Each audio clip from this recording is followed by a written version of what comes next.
नमस्कार, स्वागत है आप सभी का देवभूमि समाचार में। मैं हूं आपके साथ सुनील चौहान। अब होते हैं रूबरू आज की महत्वपूर्ण खबरों के साथ।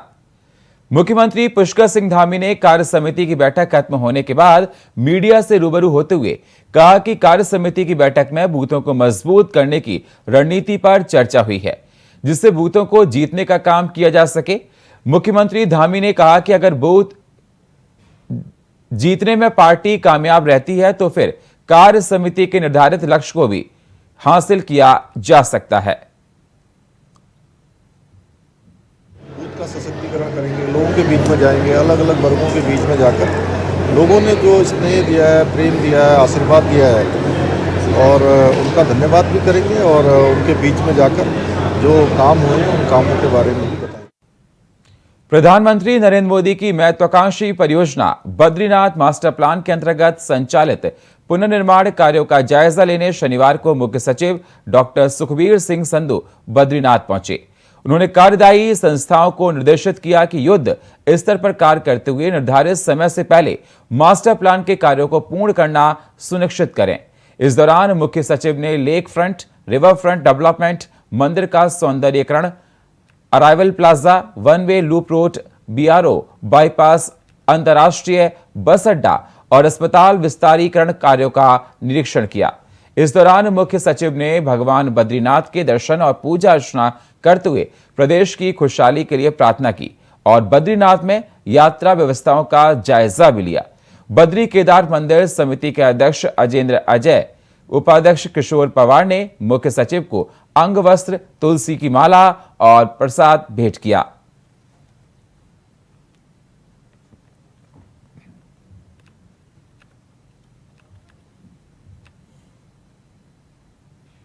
पच्चीस मई से 27 मई तक उत्तराखंड में होने जा रहे G20 सम्मेलन को लेकर डीएम देहरादून सोनिका सिंह के नेतृत्व सीडीओ देहरादून, एसडीएम ऋषिकेश और डोईवाला के साथ तमाम विभागीय अधिकारियों ने जौली ग्राउंड एयरपोर्ट से लेकर रानी, पोखरी और ऋषिकेश तक फील्ड में ही डेरा डाला हुआ है।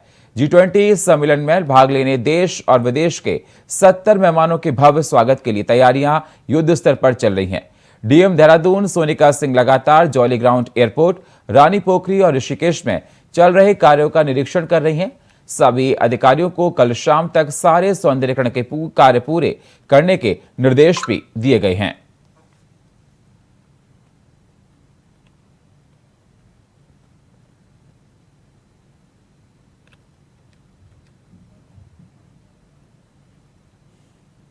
लंबे समय से लच्छीवाला के जंगलों में रह रहे अवैध वन गुजरों को हटाने की मुहिम लच्छीवाला वन विभाग ने शुरू कर दी है। पूर्व में अतिक्रमण कर सरकारी वन भूमि में अवैध रूप से रह रहे वन गुजरों को चिन्हित कर वन विभाग ने पहले इन्हें वन भूमि को खाली करने के नोटिस दिए थे, जिसके बाद अब वन विभाग की team deputy ranger Kanhaiya Lal Notiyal के नेतृत्व में लच्छीवाला वन क्षेत्र के मणिमाई के जंगलों में रह रहे 3 गुज्जरों के परिवार के 5 डेरे पर आज कार्रवाई करते हुए इनके अवैध डेरों को तोड़ने की कार्रवाई की गई है।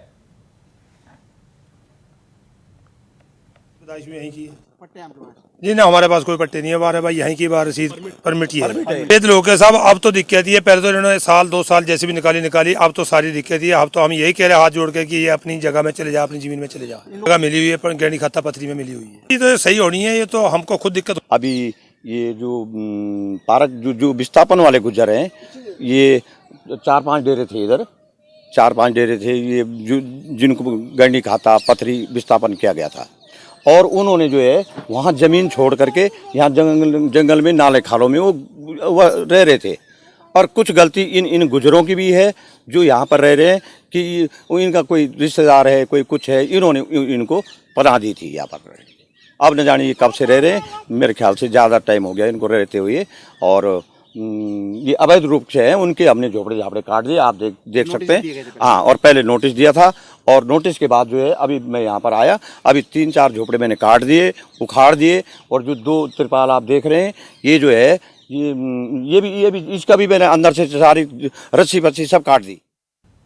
हल्द्वानी में प्रशिक्षण और सेवा योजना निदेशालय में शनिवार को निदेशक हरवीर सिंह ने तमाम अधिकारियों के साथ बैठक की। मीडिया से बात करते हुए हरवीर सिंह ने बताया कि मुख्यमंत्री की तरफ से ये साफ निर्देश हैं कि प्रशिक्षण एवं सेवा भोजन निदेशालय में जो भी बच्चे पंजीकृत हैं उनको रोजगार मिलने तक के सारे रिकॉर्ड रखना बेहद जरूरी है। देहरादून में जल्दी एक रोजगार मेला आयोजित होने वाली है, जिसमें केंद्र सरकार के मंत्री, राज्य के मुख्यमंत्री और राज्य के विभागीय मंत्री मौजूद रहेंगे। इस दौरान छात्रों को रोजगार से संबंधित नियुक्ति पत्र दिए जाएंगे।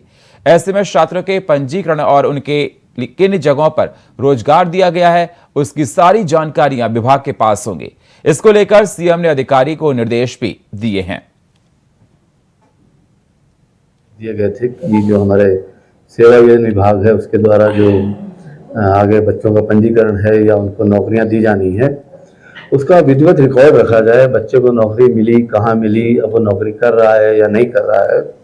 और आगामी कुछ दिनों में ही भारत सरकार के जो हमारे केंद्रीय मंत्री हैं और माननीय मुख्यमंत्री जी और हमारे जो विभागीय मंत्री हैं वो एक रोजगार मेला करने जा रहे हैं देहरादून में। उसके क्रम में भी जो हमारे क्षेत्रीय जो कार्यालय हैं उनके अधिकारी और जो हमारे सेवा योजना अधिकारी हैं, जिला सेवा योजना अधिकारी, उनकी एक बैठक बुलाई गई है, जिसके क्रम में सबको दिशा निर्देश यहाँ से निर्गत किए जा रहे हैं। माननीय मुख्यमंत्री जी जो निर्देश दिए गए हैं उसका अक्षरशः अनुपालन सुनिश्चित। सितारगंज के ग्राम पंडरी में एक घर में अज्ञात कारणों से आग लग गई। आग इतनी भयानक थी कि उसने आसपास के इलाकों के 5 घरों को अपनी चपेट में ले लिया। आग की चपेट में आने से घरों में रखा सामान जलकर राख हो गया। वहीं सूचना पर पहुंची अग्निशमन की टीम ने कड़ी मशक्कत के बाद आग पर काबू पाया है। वहीं एसडीएम तुषार सैनी ने कहा कि आग लगने से हुए नुकसान का आकलन किया जा रहा है। प्रशासन की ओर से पीड़ित परिवार को हर संभव मदद की जाएगी। 4-5 घर जो है से अग्नि की चपेट में आए हैं और जान का तो कोई नुकसान नहीं है। 3 बच्चे फंसे हुए थे जिनको निकाल लिया गया है। बाकी जो प्रॉपर्टी का नुकसान हुआ है और अभी कारणों की जांच की जा रही है। प्रथम दृष्टया ऐसा लग रहा है कि सिलेंडर और शॉर्ट सर्किट से ये आग लगी है। बाकी पुलिस की राजस्व की टीम हमारी मौके पर है, जो भी मदद हो सकेगी नियमानुसार वो हम तत्काल प्रोवाइड करेंगे जितने भी लोग प्रभावित हैं। ऑटो विक्रम चालकों को परिवहन विभाग की तरफ से एक फरमान सुनाया गया है। दरअसल परिवहन विभाग की तरफ से विक्रम चालकों को शहर से बाहर करने की कवायद की जा रही है, जिसको विक्रम ऑटो अध्यक्ष सतीश शर्मा ने तुगलकी फरमान करार दिया है। उन्होंने कहा कि जिस तरह से फरमान सुनाया जा रहा है वो गैर कानूनी है और सेंटर के रूल्स के बिल्कुल अलग है, जिसमें हमने एक स्टे ऑर्डर दिया है जो कि हाईकोर्ट का ऑर्डर है, लेकिन उसके बाद भी परिवहन विभाग के लोग हमारे साथ अत्याचार कर रहे हैं। हम इसको हाईकोर्ट के संज्ञान में लाएंगे और हाईकोर्ट में PIL दाखिल करेंगे। साथ ही आरोप लगाया कि परिवहन विभाग टाटा मैजिक वालों से मिला हुआ है और जबरदस्ती टाटा मैजिक खरीदवा रहा है। तो आपको बता दें, लगातार हम इसको हाईकोर्ट के संज्ञान में लाएंगे, इस प्रकार से कहना है उनका, और हाईकोर्ट में PIL दाखिल करेंगे। साथ ही आरोप लगाया कि परिवहन विभाग टाटा मैजिक वालों से मिला हुआ है और जबरदस्ती टाटा मैजिक खरीदवा रहा है। परिवहन विभाग के फरमान पर यह रार दिखाई दे रही है। विक्रम चालकों ने इस पर अपना विरोध जताया। उन्होंने कहा यह फरमान तुगलकी फरमान है, हाईकोर्ट के आदेश की हो रही है इसमें अवहेलना, इस प्रकार से उनका कहना है।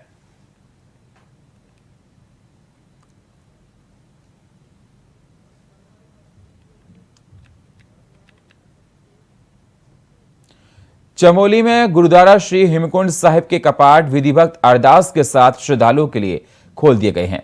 इस पावन अवसर पर लगभग 2000 संगतों की उपस्थिति में श्री हेमकुंड साहिब जी की पावन यात्रा का भव्य रूप से आरंभ किया गया। ऋषिकेश गुरुद्वारा परिसर में 17 मई को पंज प्यारों की अगुवाई में माननीय राज्यपाल, माननीय मुख्यमंत्री और बाकी मंत्रीगणों की तरफ से जत्था को रवाना किया गया था, जो कि गुरुद्वारा गोविंद घाट से गोविंद धाम पैदल चलते हुए आज सुबह श्री हेमकुंड साहिब पहुंचा। सुबह से ही हजारों की संख्या में देश विदेश से आए श्रद्धालु श्री हेमकुंड साहिब पहुंचने लगे हैं।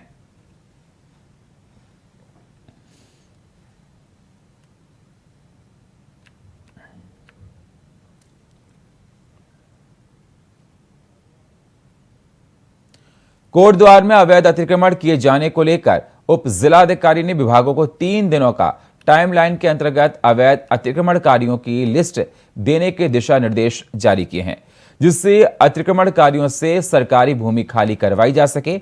आपको बता दें, मुख्यमंत्री के सख्त आदेश हैं कि सभी विभाग अपनी अपनी भूमि का डेटा तैयार करके जल्द से जल्द उप जिलाधिकारी के कार्यालय में दिया जाए, जिससे सरकारी भूमि को खाली करवाया जा सके।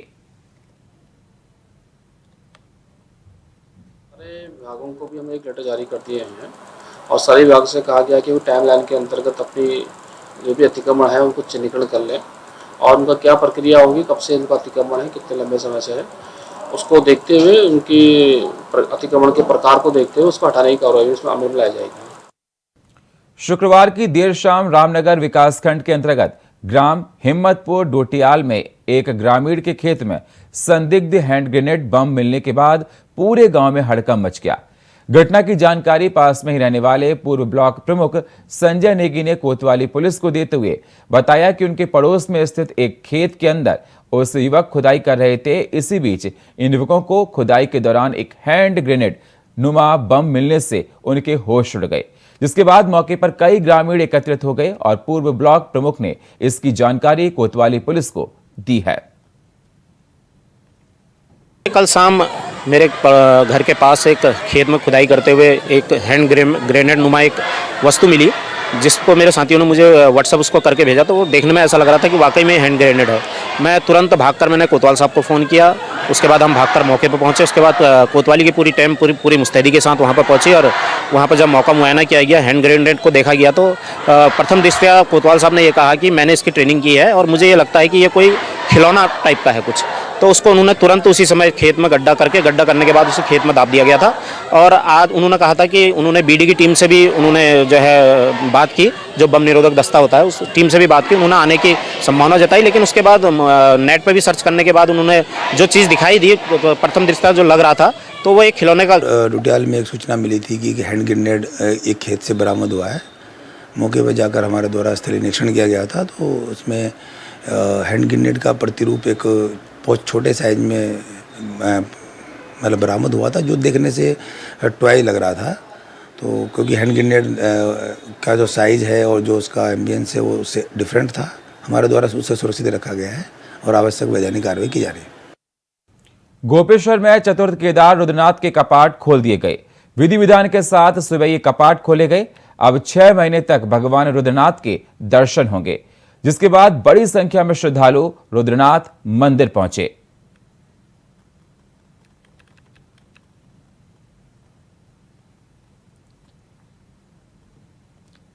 तो आपको बता दें, जय रुद्रनाथ के कपाट खोल दिए गए हैं, चतुर केदारनाथ के कपाट खुल गए हैं।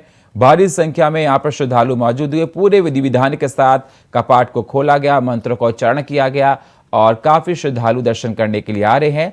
और आज चतुर केदारनाथ रुद्रनाथ के कपाटों को खोल दिया गया है। आप देख सकते तस्वीरों को, मंदिर को किस प्रकार से भव्य तरीके से फूलों से सजाया गया था और बारी बारी से श्रद्धालु आ रहे हैं और दर्शन करके जा रहे हैं।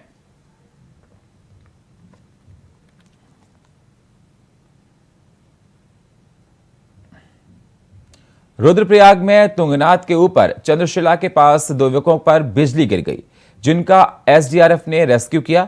तुंगनाथ से ऊपर चंद्रशिला के पास 2 युवकों पर बिजली गिरने की वजह से दोनों झुलस गए। एसडीआरएफ की रेस्क्यू टीम ने जिला पुलिस और एसडीआरएफ की टीमों के साथ समन्वय स्थापित करते हुए दोनों घायलों को स्ट्रेचर के माध्यम से मुख्य मार्ग तक पहुंचाकर एम्बुलेंस से अस्पताल भिजवाया है।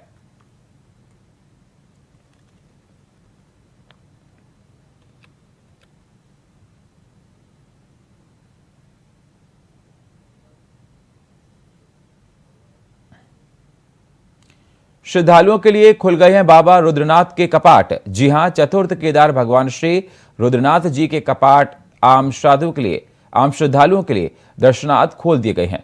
श्रद्धा और मान्यताओं के बीच श्रद्धालुओं की मौजूदगी में कपाट खोलने की प्रक्रिया पूरी हुई। पंच केदारों में चतुर्थ केदार रुद्रनाथ में भगवान शिव के एकनाथ स्वरूप मुख्य की पूजा होती है।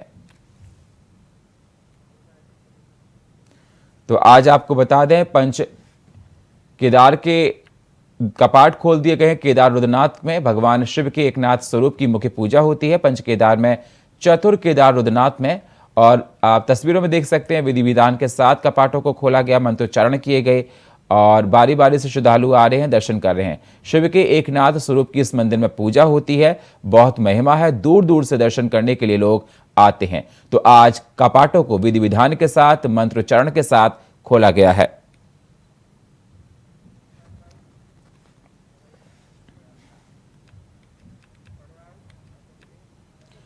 द्वितीय केदार के नाम से विख्यात भगवान मदमहेश्वर की चल विग्रह उत्सव डोली अपने शीतकालीन गद्दी स्थल ओमकेश्वर मंदिर ऊखीमठ से कैलाश के लिए रवाना हो गई। भगवान मदमहेश्वर की चल विग्रह उत्सव डोली के कैलाश रवाना होने पर सैकड़ों भक्तों ने पुष्प अक्षतों से विदा किया। लाल पीले वस्त्र अर्पित कर क्षेत्र के खुशहाली और विश्व समृद्धि की कामना भी की है।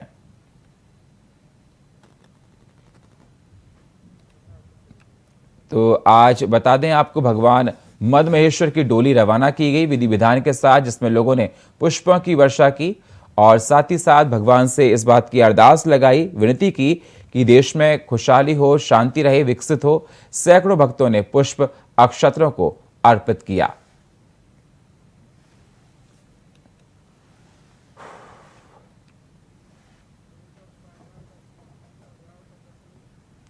हल्द्वानी में पानी की किल्लत के बाद अब बिजली कटौती से लोगों का बुरा हाल है। हल्द्वानी शहर के ज्यादातर इलाकों में लो वोल्टेज और बिजली कटौती की समस्या लोगों के लिए परेशानी बनती जा रही है। लिहाजा आक्रोशित लोगों ने विद्युत विभाग के अधिशासी अभियंता कार्यालय के बाहर जोरदार विरोध प्रदर्शन किया और शहर में लो वोल्टेज और अघोषित विद्युत कटौती से निजात दिलाने की मांग की है।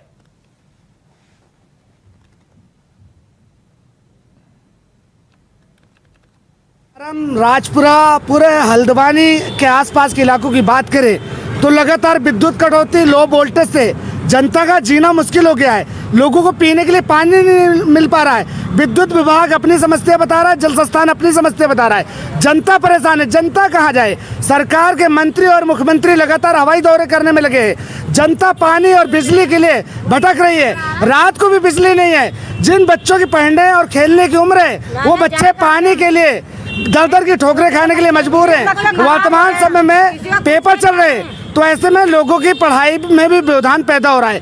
तो लोगों का संकट, आज अब हम लोग यहाँ पर प्रदर्शन कर रहे हैं और इस प्रदर्शन के माध्यम से चेतावनी दे रहे हैं कि तत्काल विद्युत कटौती को बंद करने के साथ ही पंत फार्म और पूरा हल्द्वानी समेत में विद्युत कटौती में तत्काल रोक लगाते हुए तत्काल व्यवस्था को ठीक किया जाए, वरना हम लोग यहाँ पर ताला। सर हम इतना परेशान है कि पानी पीने तक को नहीं मिल पा रहा है। मोटर फूक जा रही है, फ्रिज तक नहीं चल रहे हैं। फ्रिज में दूध वगैरह रख रहे हैं, वो भी फट जा रहे हैं। बहुत परेशान है, रातों को नींद नहीं आ रही, बच्चे स्कूल नहीं जा पा रहे हैं।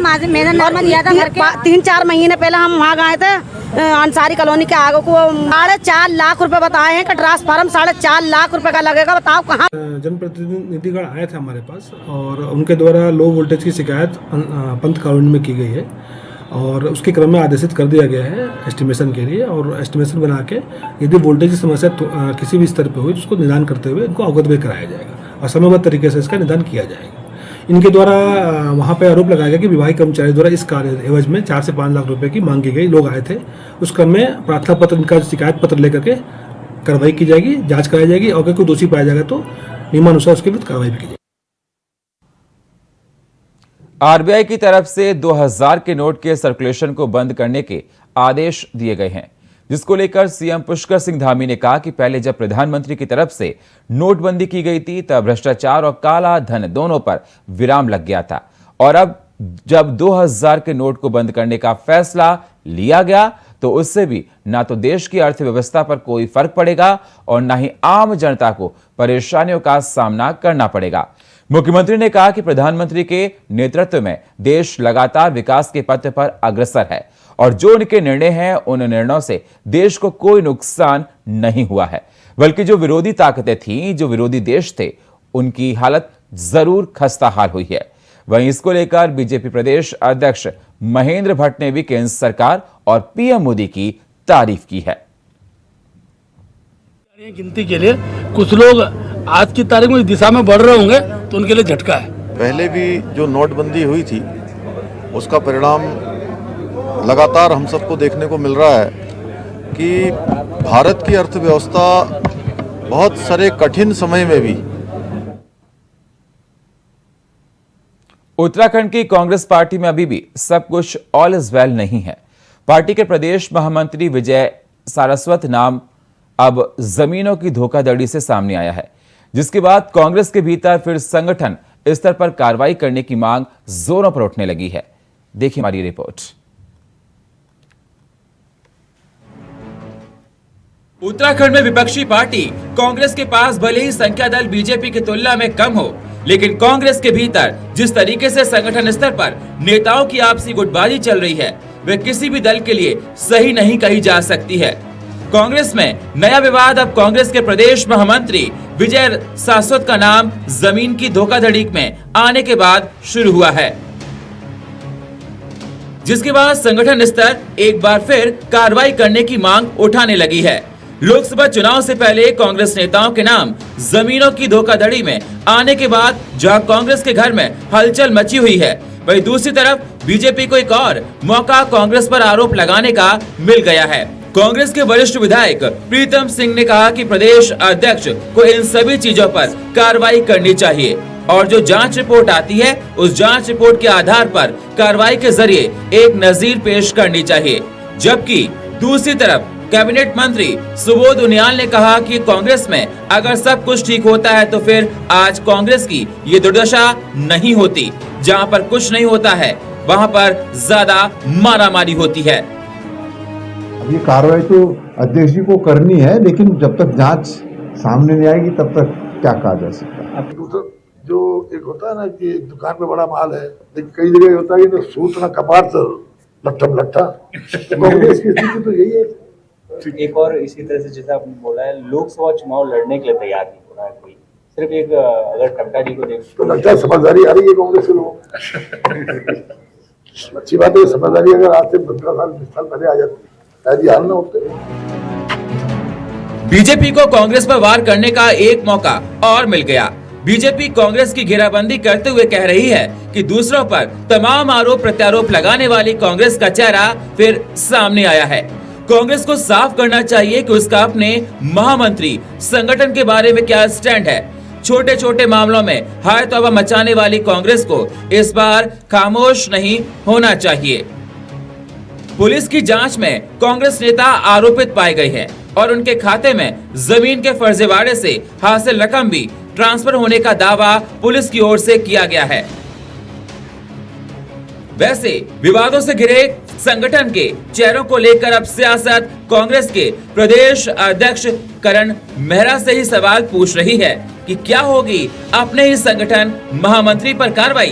अभय कैतुरा, इंडिया वॉइस, देहरादून।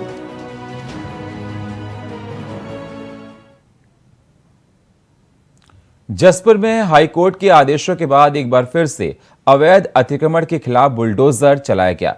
जसपुर में मुख्य बाजार में एसडीएम के नेतृत्व में अतिक्रमण के खिलाफ कार्रवाई की गई। आपको बता दें, जसपुर नगरपालिका क्षेत्र में एसडीएम के नेतृत्व में नगरपालिका और पुलिस की संयुक्त टीम की तरफ से अवैध अतिक्रमण पर बुलडोजर चलाया गया। अतिक्रमण की कार्रवाई से व्यापारियों में हड़कंप मच गया। नगरपालिका क्षेत्र के अंतर्गत यहाँ पर अतिक्रमण चिन्हित किया गया था, जो उसमें कार्रवाई चल रही है, जिसमें हम लोगों ने 187 लोगों को चिन्हित किया था। तो उसी में ये अतिक्रमण की कार्रवाई की जा रही है। जरूर आगे भी ये कार्रवाई जारी रहेगी, क्योंकि मेरे द्वारा कल ही एक लेटर जारी किया गया है, जिसमें कि समस्त विभागों से मैंने एक सूची मंगा रखी है, जिसमें कि जो उन्होंने अतिक्रमण चिन्हित कर रखा है और उनके द्वारा जो नोटिस दिए गए हैं उनकी भी प्रति मैंने मंगा रखी है। और जैसे ये मेरे पास कॉपी आ जाती है तो उसके बाद हम लोग अतिक्रमण हटाने की कार्रवाई प्रारंभ करें। और फिलहाल देवभूमि समाचार में इतना ही। बाकी खबरों के लिए आप बने रहिए इंडिया वॉइस के साथ। तब तक के लिए नमस्कार।